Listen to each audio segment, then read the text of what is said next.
Hey there, John Morris here, johnmorrisonline.com. Welcome back to another episode of the John Morris Show. So, I'm apparently getting called out on all of my Upwork BS. So, I got this from Zakir on a recent YouTube video I did about Upwork. So, he says, why do I have to sell myself each time I apply to a job? I have top-rated status with 96% so-called BS. Clients come on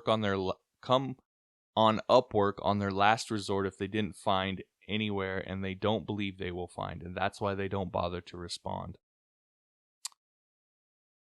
So look, being a top-rated freelancer with a good job success rate doesn't somehow magically absolve you of needing to compete for work. You're always going to have to sell yourself and compete, even outside of freelance sites. You're still competing. The difference is you don't see it directly. I actually kind of like Upwork and Freelancer and all these sites. I like the competitive aspect of it and the direct feedback access of it. Because if you put yourself out on the web in general, just build a website and you don't go on any of these sites and you suck, you'll never see it as directly as you will on, say, Upwork, because what'll happen is you just won't get anybody coming and requesting your services. You won't get any of that, and you won't know exactly why. Whereas if you go on Upwork or Freelancer or whatever, and you start bidding on jobs and you get turned down over and over and over and over again, you're seeing it directly. If you take the same approach that you did on Upwork and are getting turned down all the time, and you applied that to outside of there and your own work, guess what? You'd be getting turned down as well. You just wouldn't know it, right? It just would be kind of invisible. So I like that aspect of it. But that's what Upwork does. It allows you to see it directly. And that's where a lot of people run into a little bit of a heartache, and they start to blame the freelance site. So let me make this just a little bit more clear if I can. If I go on Upwork into my client account, I have both a freelancer and a client account. So if I go into my client account and I search for freelancers and I search for the term WordPress, now that's probably a pretty common thing that a client would do if they needed someone to work on a WordPress site. They would post their job and then they would go search, say, the WordPress or WordPress developer, and they look for developers to invite to the job. So if I do that as a client would, and I first filter for freelancers who have a 90% job success rate. So I want to find freelancers who actually deliver on what they say they're going to. So if I do that, guess what? 27 of the first 50 freelancers have that top rated badge. So almost just over 50% of the freelancers I would see if I do that have that same top-rated badge, have a success rate over 90%. Now, even if I remove that filter, still 19 of the first 50 developers I'll find have that top-rated badge, so 38%. In order to have that top-rated badge, you have to have over a success rate over 90%. So there's lots of developers that have those designations. There's lots of developers that have over a 90% job success rate. So what's the difference to a client between a 95% job success rate and a 96% job success rate, or a 94 and a 96? There's not a ton of difference. That's not going to be the thing that makes the decision for them. So you are still going to have to compete with those people who have that designation. And there's a good chunk of them that do. But getting even beyond that, you have to understand, clients don't undergo some sort of uber logical decision-making process where they'll line up all the freelancers next to each other and they look at job success rates and ratings and they do a mathematical calculation and then they choose the one that has the best.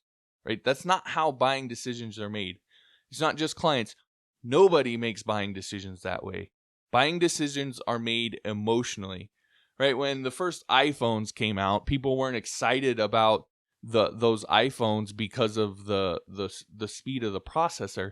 What really got them, that might have been what they used to justify it later or whatever. What got them excited about it was the commercials and the way it looked and how they positioned it and portrayed it and just made it look awesome. Even if you go now to buy some technology, it's not that you don't look at those things and you don't, but you buy a computer or you buy a piece of technology based off of how it makes you feel more than you do this super logical analysis of all the data. Again, developers might be a little bit different because, for me, for example, I do a lot of video rendering for some reason. And I pay attention to the speed of the processor because it has a real world effect on how fast I can actually process video and how long my process is going to take.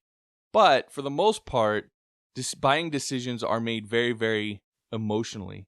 So they're not going to do a search and just pick the freelancers with the highest job success rate and that pretty little top rated badge. They're going to look at your picture. They're going to skim your bio. They might read a few reviews. They might look at your portfolio, and they're going to do all of it very, very quickly.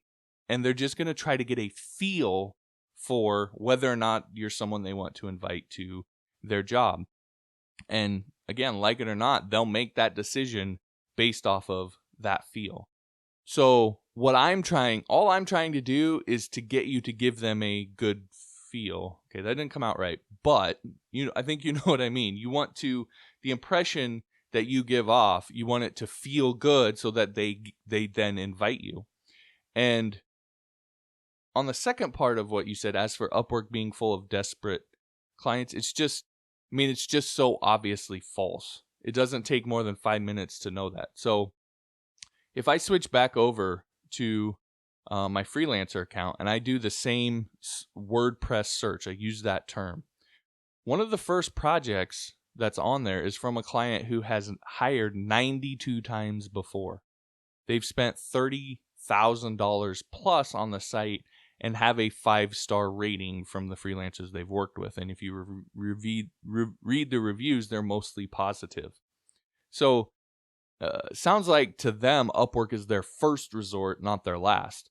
There's another that it's a client that spent $100K and has a 4.98 star rating. There's another that has spent $80K plus and has a 5-star rating. So none of these clients seem desperate or to be using Upwork as a last resort. And imagine if you landed a project with one of these clients and you really impressed them. How much future work might you get from just that one client? So, to be a little bit frank here, I'm the one calling BS. These clients are there. You just need to get over yourself a little bit and your top-rated status and realize, despite that, you still have to complete. If not here, then you're going to have to do it out on the open web. Nobody is going to give you the work. I don't care what Upwork's marketing is. If you want to be hard on them for the way they market themselves at times, fine. Go that route. But understand that doing that isn't going to help you get any more work, right? Complaining about it isn't going to help you get any more work. So understand what it is. They are absolutely client first because the client's the one that pays the bills. I talked about this in a different segment, but nobody's going to give you the work. Upwork's not there to just hand you work. They're there to help surface the best freelancers for clients, the ones paying the bills, so that they can make the connection and they take a fee off the top for it. That's the entire game. If you understand that, then you're going to have a lot easier time over there. So that said, there are ways that you can stack the chips in your favor. There are subtle little tweaks that you can make to your profile, to your bids, to the entire approach you take on Upwork or Freelancer, any of these sites that will just slightly tip the scales in your favor and make it a lot easier for you to get hired and get paid more for your work. Not to mention being more valued, being more appreciated, being more respected along with it. So episode 1 of my Get Paid to Code training shows you how to position yourself so clients immediately see you as an expert. There's a simple little thing, that you can do to have clients immediately see you as an expert, immediately be more believable, so they'll actually believe the things that you say on your profile.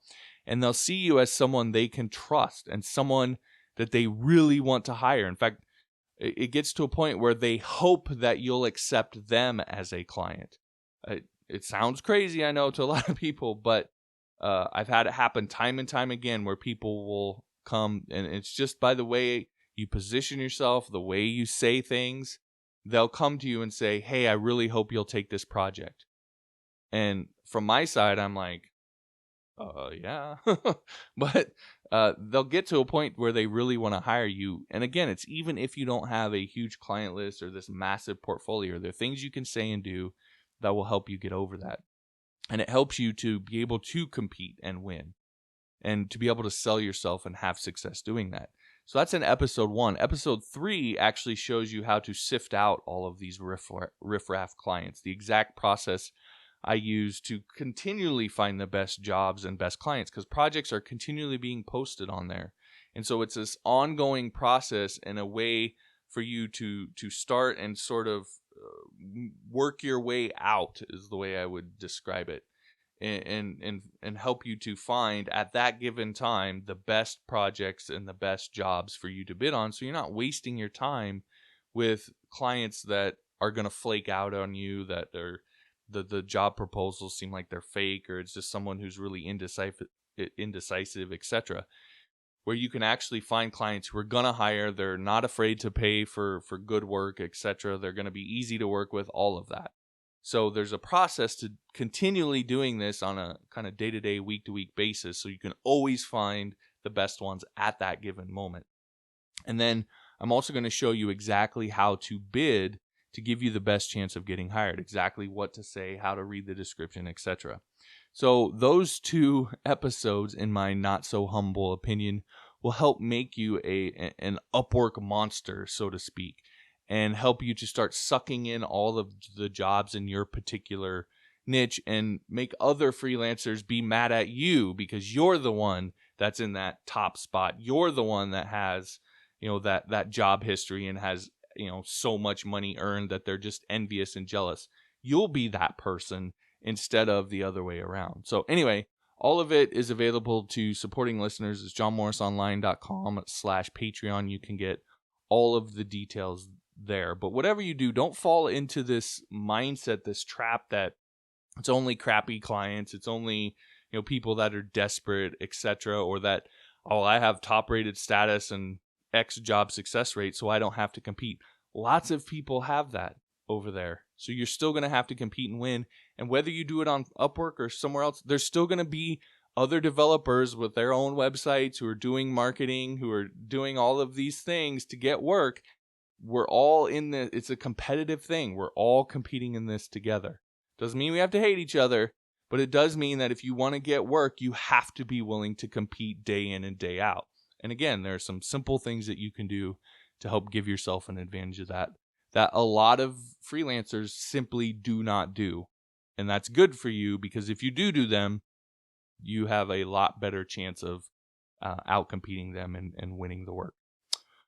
All right, that'll do it for this episode. Again, thanks for watching. As I mentioned, if you want to get access to that training, it's johnmorrisonline.com/Patreon. If you haven't subscribed yet, be sure to do that, and we'll talk to you next time.